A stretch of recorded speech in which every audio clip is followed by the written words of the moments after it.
It is said that Diana was an unhappy woman after marrying Charles, but what about her single days? Reportedly, Diana was a pretty normal girl, and her life was not very remarkable. Although she was a member of the British upper class, she lived a private life and had smaller ambitions than we imagined. Let's explore the single years of Princess Diana in this video. We all know that the Spencers were well known in British upper-class society, though Diana herself was not officially a member of the aristocracy at birth. Nevertheless, her early years were spent within close proximity to the royal family, laying the foundation for her future as the Princess of Wales. Diana's childhood home was Park House on the Sandringham estate, a residence owned by the royal family. This proximity to the royals meant that she was accustomed to their presence from a very young age. Her father, John Spencer, was an equerry to Queen Elizabeth II, a role that required him to serve as a personal attendant to the Queen, further cementing the family's close ties to the monarchy. This environment gave Diana a unique upbringing, surrounded by the traditions and expectations of the British upper class and royalty. According to the biography, The Diana Chronicles, Diana's family connections with the royals were significant. Queen Elizabeth II was the godmother to Diana's younger brother, Charles Spencer, indicating the depth of the relationship between the two families. Additionally, Diana was known to have played with Prince Andrew during their childhood, holding tea parties that reflected her early interactions with the royal family. Royal biographer Ingrid Seward elaborates on Diana's close association with the royals, noting that she had been in their orbit since she was a little girl. She had been around the royal family ever since she was a little girl because her father and her family lived on the Sandringham estate, and her father was what's called an equerry to the Queen, Seward explained. This unique upbringing meant that Diana was familiar with the royal lifestyle and the responsibilities that came with it long before she officially joined the family. Despite not being an aristocrat herself, Diana was affectionately nicknamed Duck by those around her, a short form of Duchess because of her poised and graceful demeanor. Darren McGrady, former royal chef and author of Eating Royally, recounts that this nickname was given to Diana because she always acted like a duchess. This early recognition of her elegance and composure hinted at the grace with which she would later carry out her royal duties. Mary Clark, who served as a nanny for Princess Diana during her formative years, offers a unique and intimate perspective on Diana's childhood in her biography titled Little Girl Lost the Troubled Childhood of Princess Diana by the Woman Who Raised Her. Despite the title's suggestion of a difficult upbringing, Clark's account paints a nuanced picture that balances the narrative of Diana's early life. According to Clark, Diana's childhood was largely happy and secure, filled with moments of joy and laughter. In her book, Clark recalls the vibrancy and warmth that characterized Diana as a young girl. Diana had a happy, secure childhood, Clark writes. From the moment I met her and worked with the family, I saw she was helpful, laughing, exuberant, loved by both her parents and the apple of her father's eye. This depiction contrasts with the troubled image suggested by the book's title, highlighting that while Diana's later years were marred by personal struggles and public scrutiny, her early life was marked by love and happiness. Diana's days were filled with typical childhood activities, and she shared a close bond with her younger brother Charles. Clark recalls that they would often play together, fostering a sibling relationship that was both affectionate and playful. Their daily routine was structured, with Diana going to bed at 8 p.m. each night, a schedule that provided stability and consistency in her young life. In an interview with The Express, Clark further elaborates on Diana's charming demeanor and kind nature, describing her as a lovely child, a real English rose with rosy cheeks and that downward glance everyone got to know. Clark's memories bring to life the image of a shy yet friendly girl who captured the hearts of those around her. This downward glance would later become one of Diana's most iconic and endearing traits, symbolizing her modesty and gentleness. And during her childhood, Princess Diana exhibited a deep love for the outdoors and an aversion to traditional feminine attire, traits that painted a picture of a spirited and independent young girl. Diana's nanny, Mary Clark, shared in the documentary Diana at 60 that Diana was most content when she was outside, embracing the natural world around her. Clark vividly recalls, "She was happiest in trousers and an old top. She wasn't in the least bit interested in clothes. She absolutely hated dressing up." This inclination towards comfort and practicality over fashion set Diana apart from the typical image of a young aristocratic girl. Clark's anecdotes highlight Diana's resistance to conventional expectations regarding her appearance. She often balked at the idea of wearing dresses or skirts, questioning their necessity with a blend of innocence and practicality.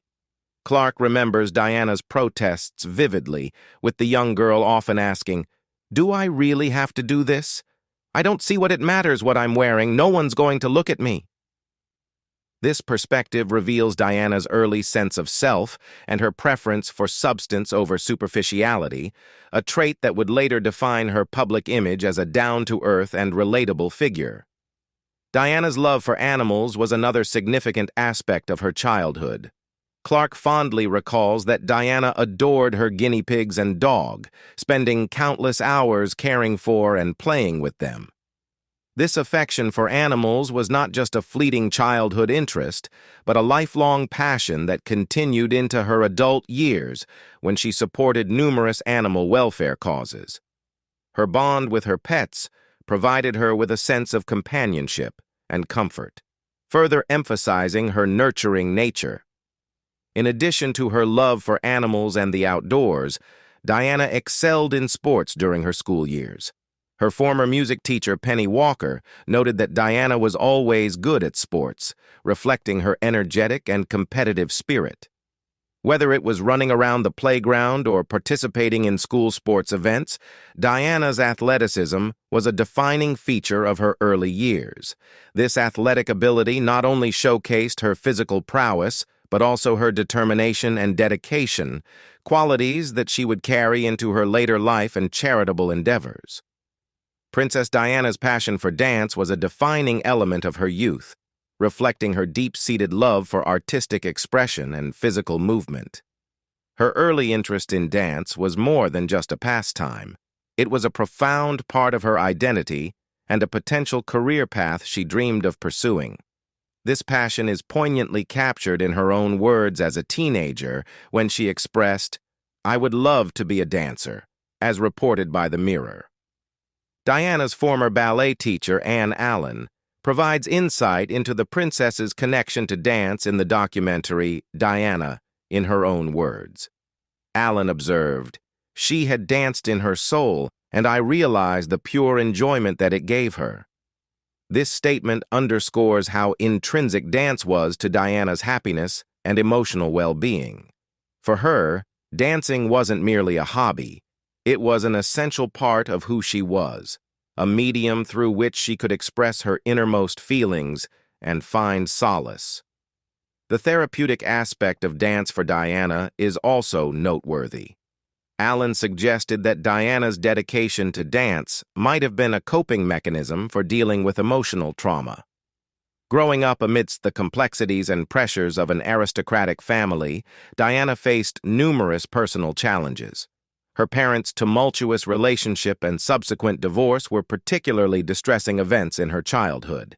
Dance provided her with an emotional outlet, a way to channel her feelings into something beautiful and cathartic. Another of Diana's dance teachers, Wendy Mitchell, echoed similar sentiments in the documentary Diana. Mitchell explained, "Here, in the ballet class was somewhere she could shine." This highlights how dance offered Diana a sanctuary where she could excel and be herself, away from the public eye and the expectations that came with her social standing. In the dance studio, Diana found a place where her natural grace and dedication could flourish without the scrutiny that accompanied her public life.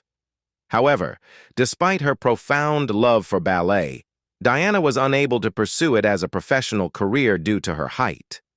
Standing at 5 feet 11 inches, she was significantly taller than the average professional ballerina, who typically stands around 5 feet 5 inches. This physical limitation was a heartbreaking obstacle for Diana, as it meant she had to relinquish her dream of becoming a professional dancer. Reader's Digest pointed out this unfortunate reality, highlighting the stringent physical criteria of the ballet world that ultimately dashed Diana's hopes. Princess Diana's childhood, while marked by periods of happiness, underwent a profound and traumatic transformation when her parents separated when she was 7 years old. This pivotal event had a lasting impact on her emotional well-being and future relationships. Mary Clark, Diana's nanny, shared insights into how deeply the young Diana was affected by the split. In Diana at 60, via Mirror, Clark recounted, "Diana's father told me that out of all the children she had been the most disturbed at the breakup.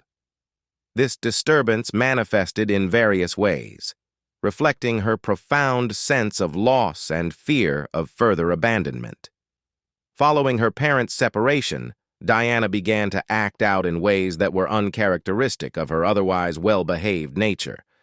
Clark described how Diana's behavior changed, noting that she would sometimes lock nannies in the bathroom or put their clothing on the roof.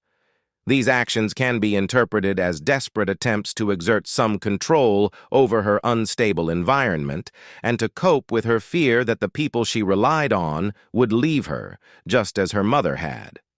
This fear of abandonment became a recurring theme in Diana's life, influencing her relationships and emotional health well into adulthood.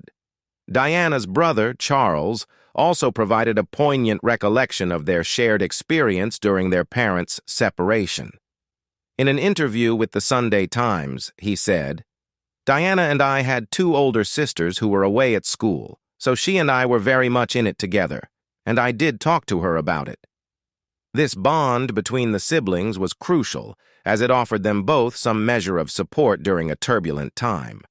However, the trauma was deeply felt, particularly by Diana, who seemed to internalize the instability more acutely than her siblings." Charles further elaborated on the contrasting parental roles they experienced. He described their father as a quiet and constant source of love, in stark contrast to their mother, who he suggested wasn't naturally inclined towards maternal duties. He added, "Not her fault. She couldn't do it." This nuanced perspective highlights that while their mother's departure was devastating, it wasn't entirely a reflection of her lack of love, but perhaps of her inability to cope with the demands of motherhood and her own personal struggles. One of the most heartbreaking aspects of Diana's reaction to the separation was her steadfast hope that her mother would return. Charles recounted a particularly poignant memory. While she was packing her stuff to leave, she promised Diana, then aged 5, she'd come back to see her. Diana used to wait on the doorstep for her, but she never came. This image of young Diana, waiting in vain for her mother's return, encapsulates the deep sense of abandonment and disappointment that she experienced. This moment undoubtedly left a significant emotional scar, contributing to her lifelong fear of being left behind and her intense need for emotional security. In 1975, after the death of her grandfather, Princess Diana's life took another significant turn as her family moved to Althorp House. This move marked the beginning of a new chapter, imbued with both grandeur and history. Althorp House, located in Northampton, had been the Spencer family's ancestral home since 1508. This estate, with its sprawling grounds and opulent interiors, would become a backdrop for many of Diana's formative years. The grandeur of Althorp House is immediately evident upon entering its massive doors. The estate boasts an astonishing 31 bedrooms, a grand ballroom, numerous historical portraits, and an extensive library. Each room and corridor is steeped in history, reflecting centuries of the Spencer family's legacy. Althorp's historical significance and beauty were later highlighted in the movie The Duchess, showcasing its opulent charm and timeless elegance.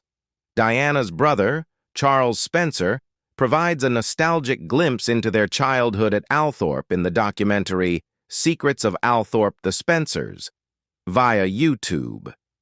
He recalls a vivid memory of Diana in the main entrance hall, passionately practicing her tap dancing. "I remember my sister Diana in the main entrance hall. She was very keen on tap dancing. Every time I go through that hall, I can remember the clacking of the tap dancing as she practiced," Charles said. This anecdote paints a picture of a young Diana, full of life and joy, finding solace and expression in the art of dance within the majestic walls of her home. Charles also reflects on the privilege and wonder of growing up in such a magnificent setting. "What a wonderfully spoiling place to grow up when you've got all of this beauty and privacy and safety for children," he said. Althorp's vast parkland provided a secure and enchanting playground for Diana and her siblings. The natural beauty and tranquility of the estate offered a perfect environment for childhood adventures, fostering a deep appreciation for nature and outdoor activities. Years later, Althorp House would take on a profound significance in Diana's life. Following her tragic death in 1997, Althorp became her final resting place. The estate's serene grounds and historical resonance made it a fitting location for her burial. Visitors today can tour the grounds and several staterooms, reflecting on Diana's life and legacy in the place she once called home. In 1976, Diana's father, John Spencer, Earl Spencer, remarried socialite Rain Legge, a significant event that marked a turning point in Diana's family dynamics. The wedding, which was kept secret from Diana and her siblings, only added to the children's growing sense of alienation and upheaval. As noted by Oprah Daily, they were neither informed about the wedding nor invited to the celebration, a decision that undoubtedly deepened the rift between them and their new stepmother. The strained relationship between Diana and Rain was well documented and tumultuous. Diana, along with her siblings, bestowed upon Rain the unflattering nickname Acid Rain, a moniker that highlighted their disdain for her. According to the documentary Princess Diana's Wicked Stepmother, this animosity was mutual, and Diana's resistance to her stepmother's presence in their lives was evident. The children would chant, "Rain, Rain, go away," a playful yet pointed rejection of her attempts to integrate into their family, as reported by The Sun. Rain Legge's entry into the Spencer family was met with fierce opposition, particularly from Diana. According to Tatler, the children viewed her as an intruder who disrupted their already fragile family structure. The nickname Acid Rain was not merely a childish taunt, but a reflection of the deep resentment they felt toward her. Diana's fierce loyalty to her father made it even harder for her to accept Rain, whom she saw as an interloper rather than a supportive partner to her father. However, the dynamics began to shift when John Spencer fell seriously ill. Rain's role in nursing him back to health was a turning point in her relationship with Diana. As she witnessed Rain's dedication and care for her father, Diana's perspective started to soften. This change of heart was poignantly captured in a letter Diana wrote to Rain, expressing her gratitude. "Daddy is so lucky to have you," as reported by the Daily Mail. This acknowledgement was a significant step towards reconciliation, highlighting Diana's ability to appreciate Rain's positive influence on her father's well-being. Despite this newfound appreciation, the relationship remained complex and fraught with tension.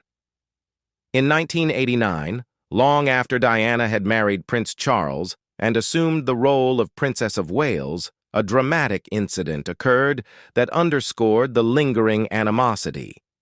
Diana reportedly pushed Rain down the stairs, an act of aggression that she later confessed gave her enormous satisfaction, as recounted to biographer Andrew Morton.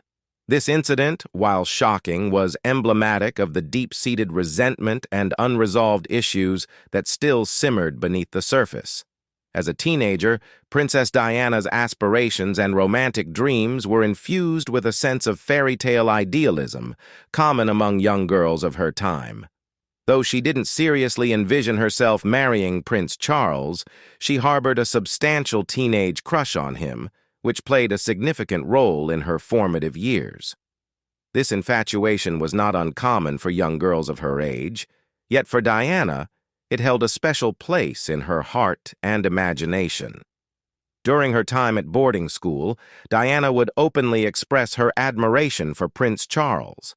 As recounted by the Mirror, she would often tell her friends about her whimsical desire to be either a dancer or the Princess of Wales. This dual aspiration reflected both her passion for dance and her youthful romantic fantasies, wherein she envisioned herself in a royal role alongside the prince. The image of Diana, young and wide-eyed, speaking of such dreams, paints a picture of a girl deeply entrenched in the romantic ideals of her era. Diana's cousin, Diana McFarlane, provided further insight into these teenage fantasies in a documentary. She revealed that Diana's admiration for Prince Charles began when she was around 14 or 15 years old. This crush was not a fleeting fancy, but a sustained admiration that influenced her teenage years. McFarlane recounted how, while other girls adorned their rooms with posters of popular musicians like the Monkees and Rod Stewart, Diana's space was decorated with photographs of Prince Charles. "We all used to have pictures of various pop stars that we liked. The Monkees, Rod Stewart, people like that," McFarlane said. "I can tell you she used to have photographs of Prince Charles around her bed at West Heath. With Diana, it was always pictures of Prince Charles. She had a schoolgirl crush on him for a very long time," as reported by The Sun. These details offer a glimpse into Diana's adolescent world, where the future Prince of Wales occupies a prominent place in her thoughts and dreams. It is easy to imagine the young Diana, surrounded by images of Prince Charles, daydreaming about what it might be like to meet him, let alone marry him. This youthful infatuation was likely fueled by the stories and images of the royal family that were omnipresent in British media and culture. When Diana finally met Prince Charles at the age of 16, her teenage fantasies seemed to inch closer to reality. The encounter would have been a momentous occasion for the young girl who had admired him from afar for so long. It's not hard to see how such a meeting could have swept her off her feet. The Prince of Wales, a figure she had idolized and dreamed about, was suddenly real and within her social circle. While Princess Diana possessed many admirable qualities, academic prowess was not one of them. Despite being clever and intuitive, her school years were marred by struggles with traditional education. According to The Sun, Diana failed her O-level exams twice, a notable setback in the British education system, where these exams are critical assessments typically taken at age 16. Her struggles in school were compounded by a penchant for mischief. Diana's music teacher, Penny Walker, vividly remembered her as often slightly in the background with a smile on her face, as though she was just going to be very naughty, which she usually was. Via Mirror. This mischievous streak was a hallmark of her school years, hinting at a spirited personality that sometimes clashed with the regimented expectations of academic life. Diana's academic difficulties eventually led her to leave school at the age of 16 after failing her exams. This decision had lasting implications, shaping her self-perception and contributing to insecurities later in life. Royal author Mary Kenny suggested that Diana's lack of a formal education played a significant role in her feelings of inadequacy. "I think one of the problems with Diana was that she never got a proper education," Kenny explained to Woman and Home.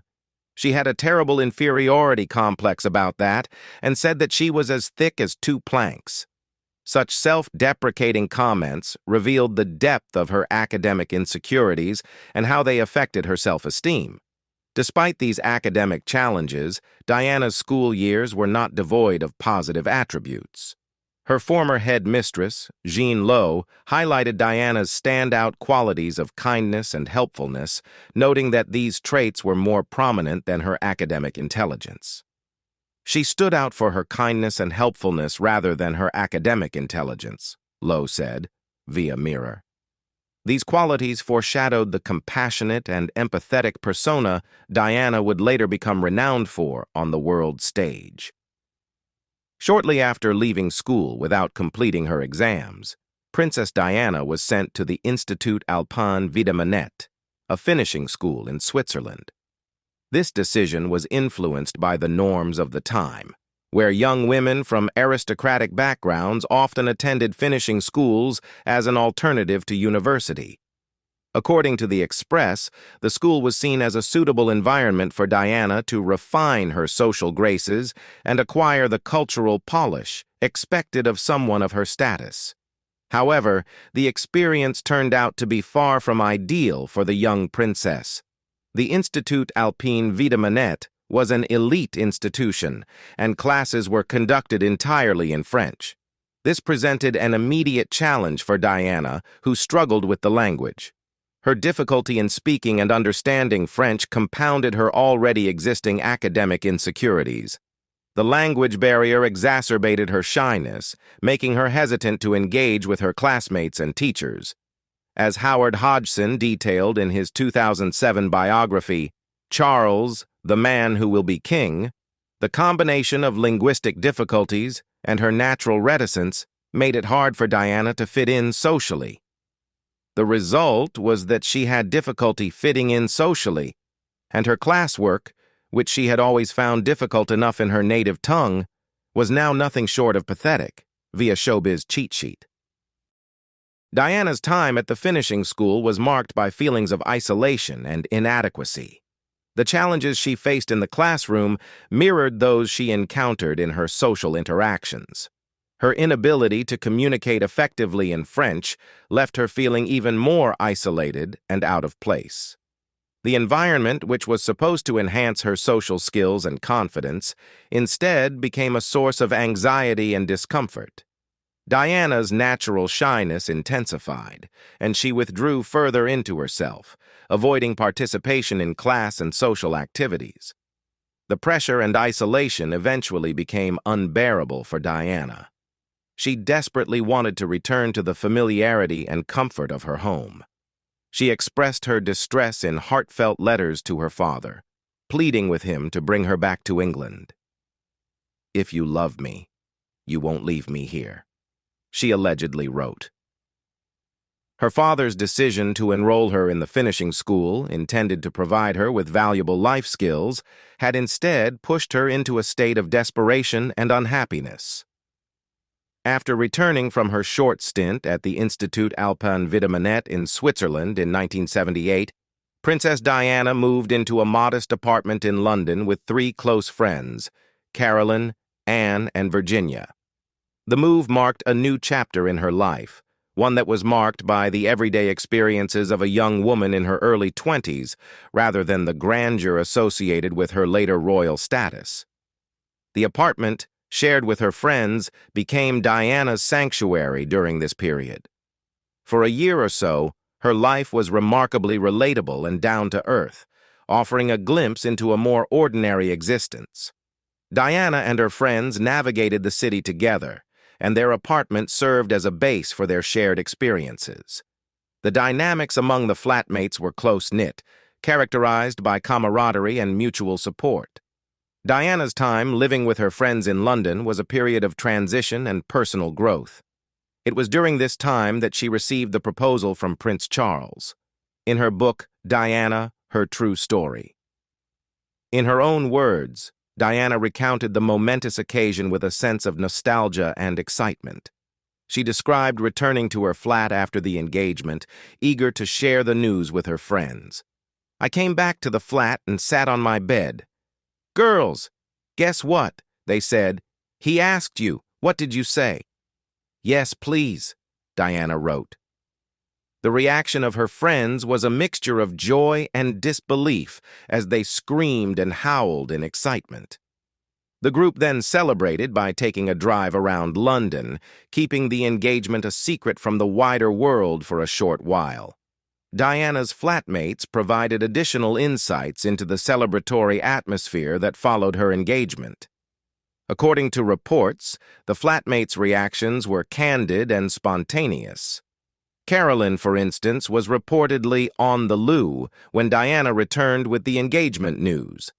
Virginia, in a burst of excitement, ran to grab Carolyn so she could be part of the celebration. The trio then marked the occasion with a celebratory breakfast of champagne, embodying the youthful exuberance and shared joy of the moment. While living in London, Princess Diana embraced a more grounded lifestyle, taking on several real-life jobs that reflected her genuine passion for working with children. Her roles as a kindergarten assistant and a nanny offered her the opportunity to connect with young ones and make a meaningful impact in their lives. Diana's own words highlight her motivation. "I adore children, that's really why," she shared with an interviewer, revealing her deep-seated affection for working with kids. One of her notable positions was as a nursery assistant at Young England Kindergarten in Pimlico, London. Diana's involvement with the kindergarten began somewhat informally. In her own words, she secured the job through friends, who encouraged her to explore the opportunity.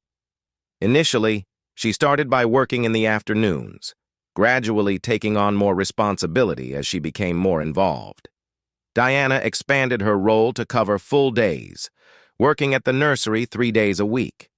Her time at Young England Kindergarten allowed her to nurture her love for teaching and caring for children, providing a fulfilling experience that contrasted sharply with the public life she would later lead. In addition to her work at the kindergarten, Diana also worked as a nanny.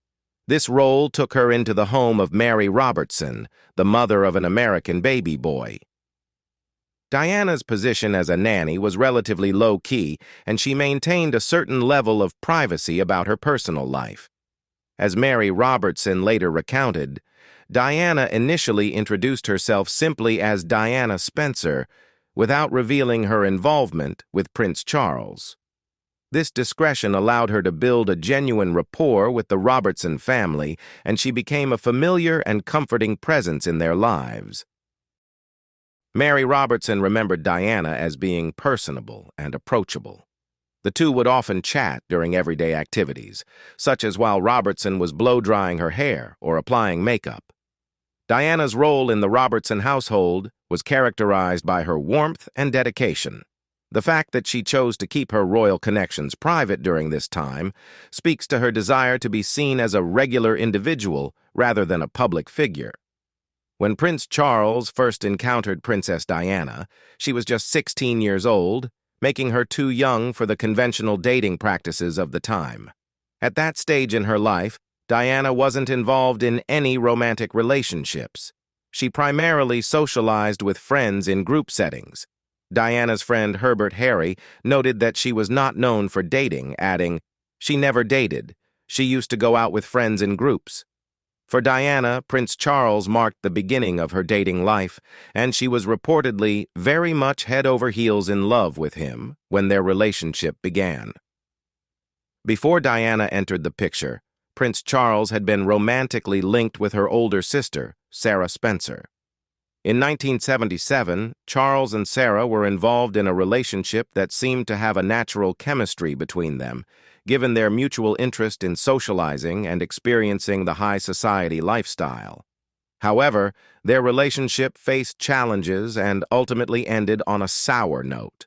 According to reports, Sarah Spencer was quite forthright about her reluctance to marry Charles, famously stating that she would not marry him if he were the dustman or the King of England, reflecting her decision to move on from the relationship.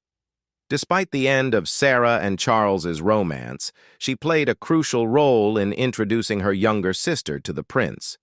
Sarah's role in this introduction was not lost on her, and she took a somewhat playful credit for bringing Diana and Charles together. In an interview with The Guardian, Sarah humorously referred to herself as Cupid, acknowledging her part in the subsequent romance between her sister and Charles. When Princess Diana and Prince Charles announced their engagement in February 1981, Diana was only 19 years old, and Charles was 12 years her senior. This age gap was notable, given Diana's youth and Charles's established position within the royal family. Despite the age difference and the fact that Diana had never been romantically involved with anyone else, she maintained a positive outlook about their future together. In an interview with The Guardian, Diana expressed a nonchalant attitude towards the age gap, saying, "It's only 12 years and lots of people have got married with that sort of age difference." She added, "I just feel you are as old as you think you are," reflecting her belief that age should not be a significant barrier in a relationship. Diana's confidence in her ability to make the marriage work was evident. During her 1995 BBC interview, she revealed her mindset at the time of her engagement. She was determined to succeed where her parents' marriage had failed, stating, "I think like any marriage, especially when you've had divorced parents like myself, you'd want to try even harder to make it work, and you don't want to fall back into a pattern that you've seen happen in your own family." Her desire to make the marriage work stemmed from a deep love for Charles and a belief that they were a strong team. Diana's commitment to their union was fueled by a personal drive to avoid repeating the mistakes of her parents' relationship. What do you think about Princess Diana's youthful days? Leave us your comments in the section below. We hope you have found this helpful video. Don't forget to leave a like, share, and subscribe to the channel if you like it. Thank you for watching this and see you in the next videos. Goodbye.